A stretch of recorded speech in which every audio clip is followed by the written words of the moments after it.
नमस्कार दोस्तों, आज मैं भारत के माननीय प्रधानमंत्री नरेंद्र मोदी जी की तुलना कमायनी के चरित्र चिंता से कर रहा हूँ कि जिस तरह चिंता अपना मानव जाति को विनाश देख करके विचलित हो रहा था, परेशान हो रहा था और उसके मन में तरह तरह की शंकाएं आ रही थी, उसी तरह से आज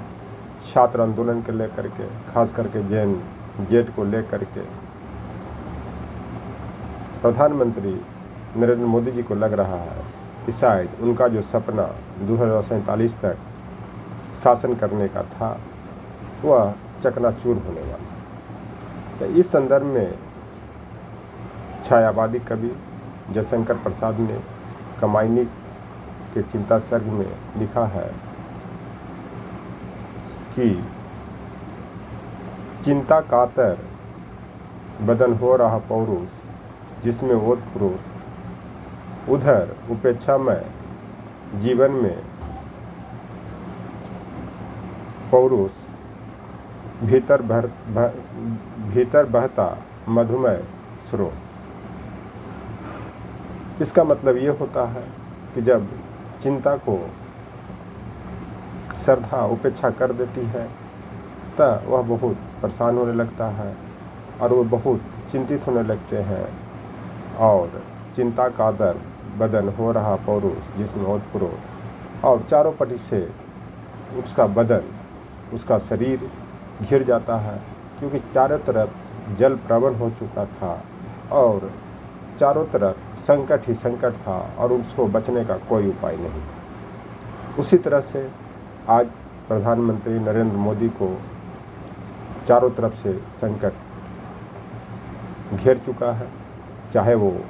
किसान आंदोलन हो, चाहे वो छात्र आंदोलन हो, चाहे वो महिला आंदोलन हो, चाहे देश में कोई भी ऐसा वर्ग नहीं है जिसका मोदी जी उपेक्षा के शिकार नहीं हो रहा। अगला पंक्ति तो इसमें आता है कि उधर उपेक्षामय जीवन में पौरुष बहता मधुमय स्रोत। लेकिन फिर भी इनको लगता है कि इनके पौरुषत्व में, यौवन में मधुमय मैंने प्यार का संचार भर रहा, जैसे चिंता को मन में लग रहा था। उसी कारण पुनः बीजेपी की कार्यकारिणी की गठन हुई है। अब अच्छे चेहरा इस कार्यकारिणी में लाए गए हैं। अब इनका उद्देश्य है कि फिर चुनाव किसी तरह से जीता जाए, चाहे वो छल कपट हो, चाहे वो प्रेम से हो, जोर ज़बरदस्ती से हो। इसी कारण बीजेपी की कार्यकारिणी की गठन की गई। लेकिन इसका रिजल्ट पूरे देश वासियों के साथ साथ विदेश में भी देखा कि जो बिहार के बांकीपुर सीट था, जो बीजेपी का गढ़ माना जा रहा था, उस पर लगभग 4 दशक से बीजेपी के कब्जा था। लेकिन इस बार नई उभरती पार्टी के जो नेता हैं, प्रशांत किशोर हैं, उन्होंने बीजेपी की कैंडिडेट को बुरी तरह हराया, जो संकेत देता है कि भारतीय जनता पार्टी, मोदी सरकार, अमित शाह जी की सरकार पर संकट आ चुका है। तो देखा जाए जो चिंता सर्ग है, चिंता में कमायनी ने जिस तरह से ब्रिटिश काल की शासकों का, प्रिंसली एस्टेट के राजाओं का चिंता का वर्णन किया है, क्योंकि ब्रिटिश शासन को भी लग रहा था कि अब चारों तरफ से भारत में विद्रोह हो रहा है, चाहे वो छात्र हो, चाहे वो पढ़े लिखे बुद्धिजीवी वर्ग हो, चाहे वो किसान हो, चाहे वो महिलाएं हो, सभी ने ब्रिटिश शासन के लिए खतरा पैदा कर दिया था इतना ही नहीं, प्रिंसली स्टेट के जो राजा थे उनको भी लग रहा था कि जब ब्रिटिश शासन समाप्त हो जाएगी तो उनका भी अस्तित्व समाप्त हो जाएगा, क्योंकि जैसे ही भारत आज़ाद हुआ और जैसे जैसे 50 के बाद भारत की शासन व्यवस्था में मजबूती आई, प्रिंसली स्टेट के राजाओं का जो प्रीवी पर्स जैसे उनके जो संसाधन मिले हुए थे उसको समाप्त कर दिया गया। उसी तरह से ब्रिटिश शासन को भी 15 अगस्त 1947 आते आते भारत के लोगों ने मजबूर कर दिया कि अब सत्ता छोड़ो, और छोड़ना पड़ा। उसी तरह से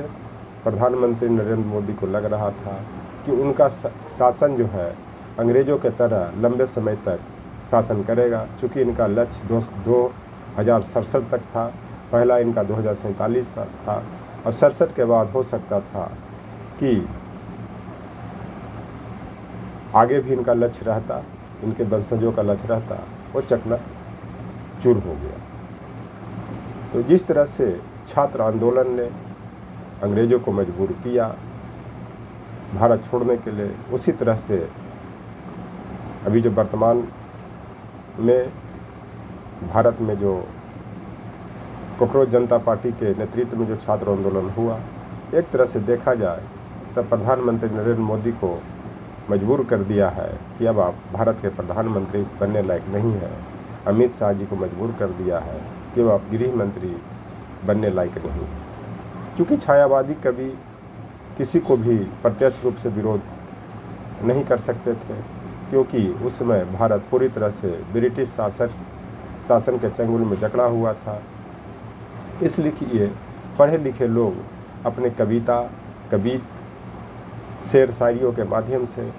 प्रशासन पर आक्रमण करते थे और उसका प्रभाव पड़ा भी। और जो भी बुद्धिजीवी वर्ग थे, इनकी कविता, कहानी, उसके बाद उपन्यास, या फिर आप देख सकते हैं कि जो भी उस समय के शेर शायरी थे उससे प्रभावित होकर ही ब्रिटिश शासन के विरोध में खड़ा हुए और अंततः ब्रिटिश शासक को भागना पड़ा। क्योंकि कोई भी देश में आंदोलन पढ़ा लिखा बुद्धिजीवी वर्ग से ही सफल होता है, क्योंकि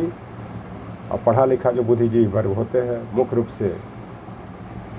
मध्यवर्गीय लोग होते हैं। क्योंकि अमीर के पास फुर्सत नहीं कि वो देश के बारे में सोचे, और गरीब में ताकत नहीं कि वो देश को परिस्थितियों को बदल सकते। लेकिन मध्य वर्ग जो लोग हैं वो वही इस चीज़ को समझते हैं, क्योंकि उनके पास ताकत भी होती है, पढ़े लिखे बुद्धिजीवी वर्ग भी होते हैं, इनकी संख्या भी होती है, जो शासन प्रशासन में परिवर्तन लाने का काम करते हैं। जो पूरे देश ने, पूरे विश्व में देखा कि भारत में जो शासन प्रशासन ने परिवर्तन लाया वो मध्य वर्ग नहीं लाया, पढ़े लिखे वर्ग नहीं लाया। चाहे वो महात्मा गांधी हो, चाहे वो जवाहरलाल नेहरू हो, चाहे डॉक्टर राजेंद्र प्रसाद हो। तो इसमें एक चीज़ और मैं बताना चाहता हूँ कि जो ब्रिटिश शासन का जो सत्ता का जो समाप्ति का जो दौर प्रारंभ हुआ था वो बिहार के चंपारण सत्याग्रह से ही हुआ था। उसी तरह से बांकीपुर का हार ये बीजेपी के शासन की समाप्ति की ओर संकेत कर रहा है। यह मैं नहीं कह रहा हूँ, मैं दूध का दूध पानी का पानी कर रहा हूँ। जो सच्चाई है वो मैं आप लोग के सामने रख रहा हूँ। तो शायद हो सकता है कि बांकीपुर का उपचुनाव ये बीजेपी के शासन के लिए तंबू में कील ठोक सकता है और इनके शासन व्यवस्था को समाप्त कर सकता है। इसी कारण विचलित होकर भारतीय जनता पार्टी के नेताओं ने कार्यकारिणी का गठन किया और उसमें नए नए चेहरे लाए, जो संकेत देता है कि कहीं न कहीं इनको एहसास हो गया है कि छात्र आंदोलन ने पुनः उनकी जड़ कबाड़ने का काम किया है, जैसे किसान आंदोलन ने किया था। और आने वाला समय बताएगा कि जो भी राज्य में इलेक्शन होने वाले हैं, चाहे वो उत्तर प्रदेश हो, चाहे पंजाब हो, चाहे हिमाचल प्रदेश हो, उसका रिजल्ट ही बताएगा कि छात्र आंदोलन का कितना प्रभाव पड़ा है कि नहीं पड़ा है। लेकिन यह निश्चित हो गया है कि छात्र आंदोलन ने बीजेपी को यह संकेत दे दिया है कि अब आप ज़्यादा दिन तक भारत पर शासन नहीं कर सकते।